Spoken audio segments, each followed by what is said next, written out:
Pagkatapos ko nga pala mag-deliver ng food dito sa Malabon, ay pabalik na sana ako ng monumento at napadaan ako dito sa Rotonda. At dito ang pinakamalapit na daanan pabalik sa monumento. At dahil sa hindi naman tayo taga rito, kaya wala tayong ibang aasahan dito kundi yung Google Maps natin. Kala na kung saan tayo dadalhin. At dito nga sa Rotonda, nakahinto nga kami dito at nag-aantay ng signal.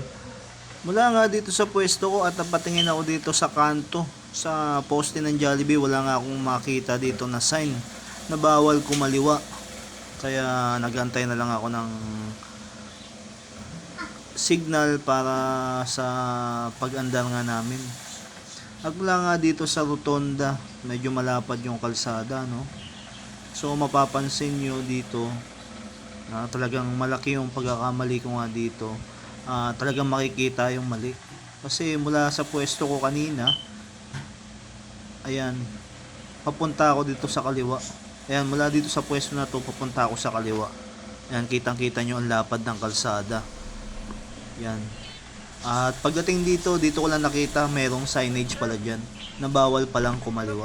At para nga po dito sa enforcer, salute talaga dito sa kanila dahil hindi nila tayo tinikitan. So alam naman natin mga tol, at maraming enforcer dyan at tagabantay ng kalsada, ng traffic light, na halos ang iba nagtatago para lang hindi mapansin at nag-aabang ng may magkakamali para manikit.